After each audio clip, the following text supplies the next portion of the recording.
Like an alien. Like an alien. We're labeling like this unicorn thing. Everybody's been a unicorn over the last few years, but he's more like an alien. Usapang basketball tayo mga tropa. Nakakita nyo na ba maglaro si Victor Wembanyama? Grabe no?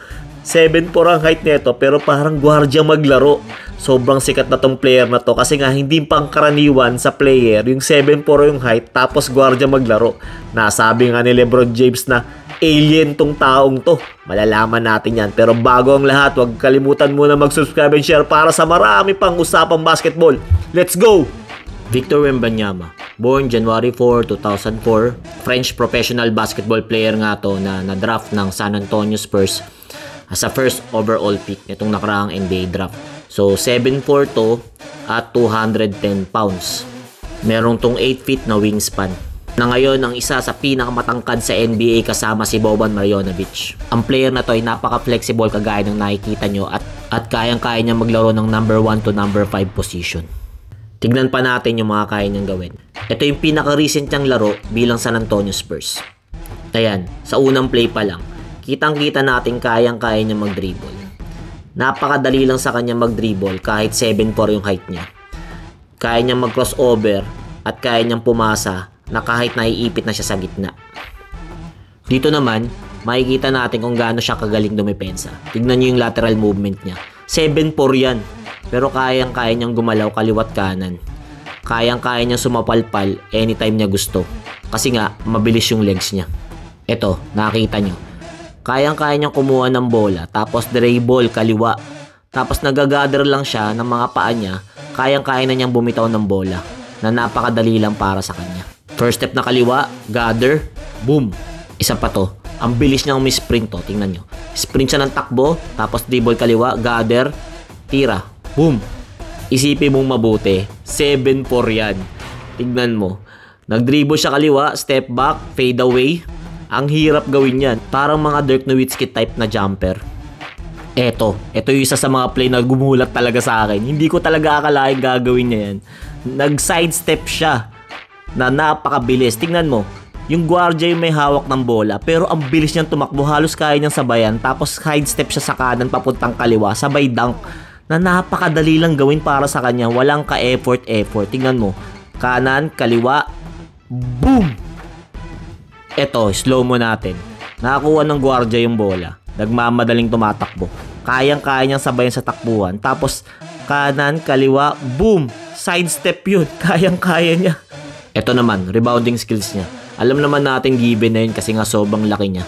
Pero mahirap pa rin kumuha ng rebound sa NBA. Pero kayang-kaya niyang gawin. Kasi nga, magaling siyang pumosisyon. Nakita niyo, nagtatalunan yung dalawa. Kinalawit lang niya. Tapos, ang maganda pa rito, kaya niyang ibaba yung bola para hindi siya maagawan. Ito naman, makikita natin dito kung gaano siya kakumpletong player. Marunong siyang pumasa. Napaka-importante nun bilang sentro kasi nga madalas siyang poposte.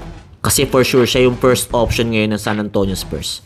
Naipasa niya ng maayos, open na open yung opensa. Kasi nga, for sure, lagi siya madodouble team dahil sa kanyang height and skills. Eto, nakakatawa tong play na to. Alam naman natin kayang-kaya niya magdunk kasi 7'4 siya. Pero tignan niyo yung ginawa niya. Parang tumingkayad lang siya, oh. Oops!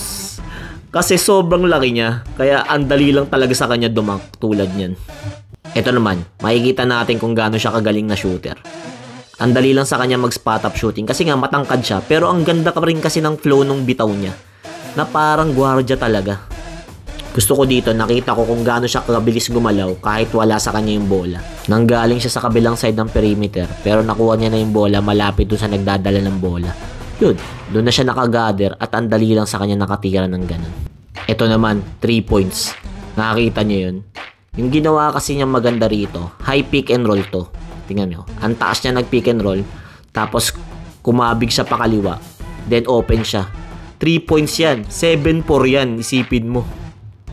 Eto, makikita naman natin dito kung gaano siya ka-agile. Pagka-rebound niya, diretso dribble na siya na parang gwardiya tapos naipasa niya ng maganda doon sa kakampi niya. Ang hirap gawin yun, tignan mo ha. Rebound, 7'4 yan ha. Nagdi-dribble na kagad siya. Na parang hindi siya natataranta na in control siya. Then nung may depensa na, pinasa na niya sa kampi niya, open na. Boom! Eto naman, yung next play. makikita natin dito, para sa akin, ito talaga yung number 1 strength niya is pagiging blocker.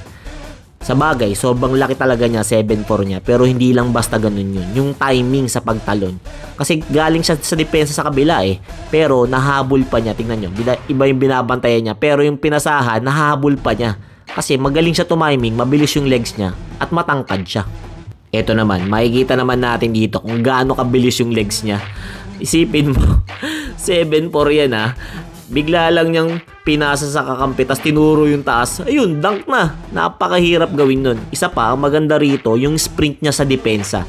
Tignan nyo pa, after niyang dunk niya, tumatakbo ka agad siya sa depensa na usually, ang hirap gawin pag malaki ka. Pero siya yun, sprint. Nakikita lang natin dyan yung disiplina niya sa paglalaro ng basketball.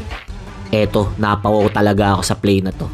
Nakita ko rito, para siyang si Kevin Durant maglaro Isipin mo yung dribble niya, kanan, kaliwa, step back, fade away. Ang hirap gawin yan. Eto naman, makikita pa rin natin yung bilis ng mga legs niya. Sablay yung tira, pero makikita natin na kayang-kaya pala niya mag-free throw, na napaka-importante.